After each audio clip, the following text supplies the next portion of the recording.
Paging Dr. Gary C. Please proceed to the geriatrics department. Emergency! Emergency! Paging Dr. C! Emergency! Emergency!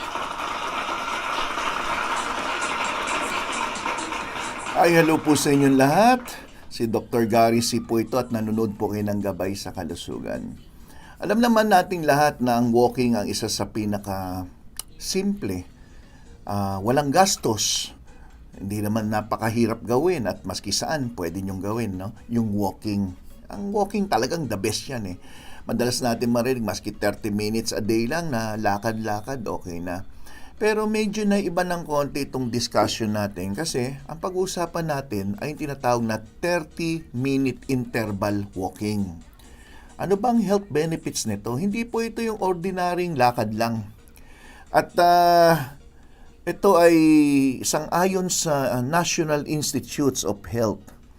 Itong klase ng paglalakad nito ay malaki ang nabibigay na health impact sa atin. Nakabubuti po ito hindi lang sa mga senior citizen, hindi lang sa mga bata-bata, no, kundi sa lahat, walang pinipili, babae man o lalaki. So yan ang pag-uusapan natin.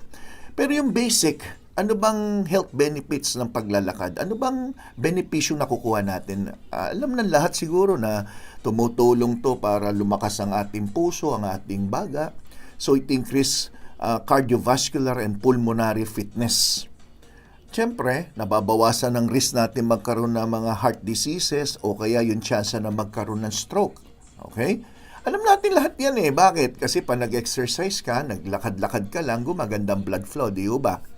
Bukod doon, ini-increase nito yung mga chance na makontrol ang mga sakit tulad ng hypertension, high cholesterol, at kung maganda na ang inyong blood pressure, baka yung mga maintenance na gamot nyo ay maaring mapababa natin. Kung dalawa yan o tatlo, kung 100 milligrams, baka pwedeng gawing 50, kung 10, gagawing 5. At kung ang inyong cholesterol naman ay sa normal, kung wala naman kayong high risk na magkaroon ng stroke o atake sa puso, maaari pang ang alisin. Pwede naman gamitin din yung mga gamot for preventive purposes. So, bukod doon, yung mga may joint pain, muscle pain, o mga stiffness, tulad ng sakit ng mga batok, balikat, lahat yan na-improve yan eh. Pati legs, na-improve yan sa paglalakad-lakad. Even your blood sugar nakokontrol. Alam ng lahat yan. Yung inyong buto ay tumitibay, ang balanse nyo mas gumaganda, na-increase yung inyong muscle strength, pati yung inyong stamina, endurance, resistance, lahat tumataas. At yung pinakamaganda sa lahat na gusto ng iba ay yung medyo nababawasan ng timbang dahil na-reduce yung inyong tinatawag na body fat. Lahat ito ay mga medical reason kung bakit kailangan nyo mag-exercise. But meron din mga mental reason tulad na babawasan ng stress. Kung kayo po ay under extreme stress sa anumang dahilan, sa trabaho, kung kayo nag-aaral, pwedeng dahil sa eskwela, o kaya sa boss, sa asawa, at kung kani-kanino pa, subukan nyo na lang maglakad-lakad kaysa magalit ka. Mamamanage yung stress nyo, pati yung anxiety nyo mababawasan. Mas masayahin yung mga nagre-regular walking o nag-exercise compare mo sa mga taong hindi. Lower risk din ng depression, na-improve ang tulog, at the same time tumataas ang energy. All of this are the benefits of walking exercise. Ang madalas natin marinig, 30 minutes brisk walking, di ba? Madalas natin marinig yan. Sa 30 minutes brisk walking, yung standard na naglalakad ka, pag sinabing brisk walking, parang gitna ng lakad at konting takbo. O parang naglalakad ka na parang may hinahabol ka. Parang ikaw, misis, nakita mo si mister mo na may chicks kasama. Hinabol mo ng paglalakad. Ganon ang brisk walking. Alam nyo na yung ibig ko sabihin, di ba? Ito po ang mga pag-aaral na ginawa. Nare-reduce ng 30 minutes brisk walking sa 5 days a week, so 5 beses sa isang linggo, ang mga sumusunod. Chances na magkaroon ng heart attack at stroke na bawasan ng 20 to 30%. Diabetes, 30 to 40%. Napakataas niyan, parang gamot ninyo ay hindi na madagdagan kung kayo'y nagme-maintenance. Nababawasan ng tsansa na magkaroon ng hip fracture by 36 to 68%. Bowel cancer by 30%, breast cancer by 20%, and depression and dementia by 30%. Ito yung nababawas na risk sa inyo by doing 30 minutes brisk walking. So pag sinabing 30 minutes brisk walking, naglalakad ka na parang mabilis ng konti na tuloy-tuloy for 30 minutes. Question, lahat ba ng tao kayang gawin yan? Baka hindi. So doon pumapasok yung tinatawag nating interval o kilala din sa intermittent walking. So ano ngayon itong interval walking? Ito'y nagulat ako dahil yung aking kaibigan doktor, ginawa niya to at ang ganda daw ng control ng kanyang blood sugar, lahat ng mga joint pain niya nawala. Ano yung interval walking? Ito na yan. Pag sinabing interval walking, parang alternate, di ba? Pag sinabing alternate, may mabilis, may mabagal, may mabilis, may mabagal. Parang ganon. So pag sinabing interval walking, alternating walking yan na easy, easy lang, easy ka lang, tapos steady pace, dahan-dahan, hanggang bibilisan nyo na naglalakad ka mabilis or yung tinatawag na power walking. Ibig sabihin ng power walking, naglalakad ka ng mabilis, yung mas may effort.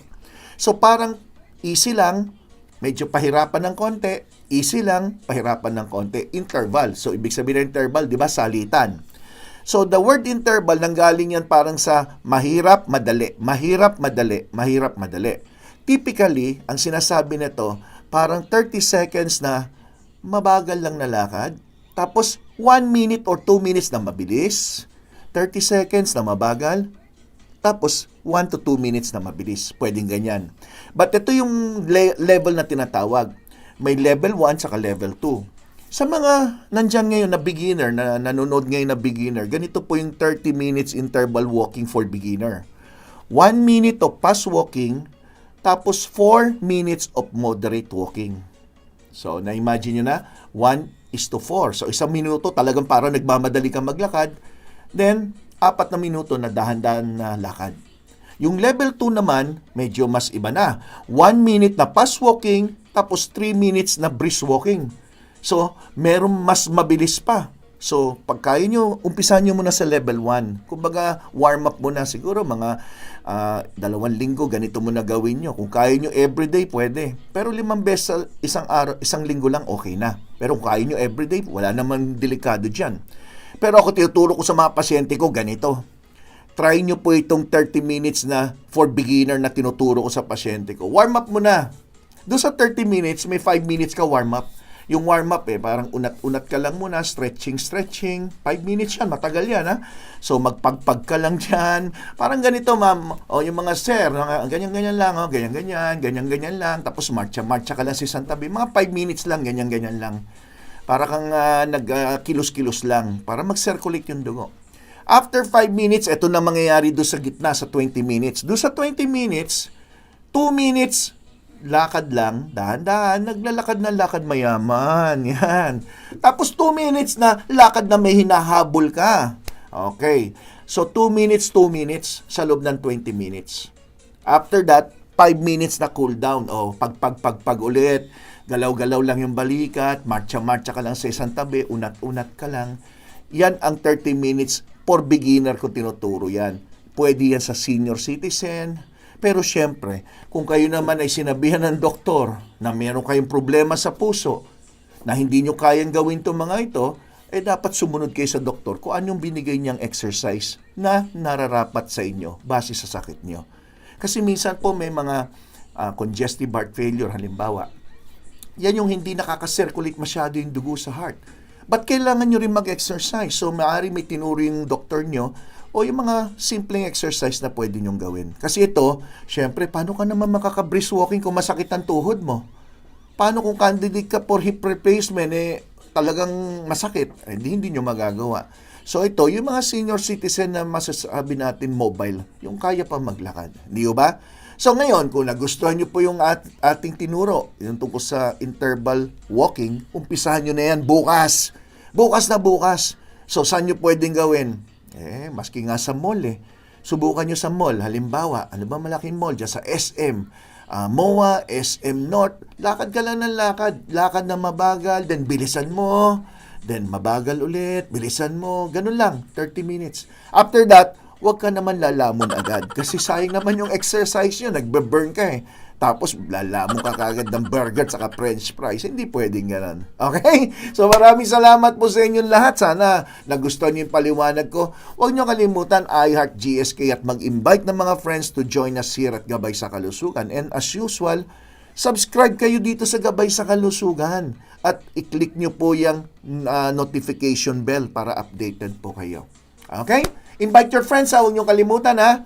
Okay, maraming salamat sa lahat ng nanood. Ako po si Dr. Gary C., ang inyong Gabay sa Kalusugan. Bye-bye!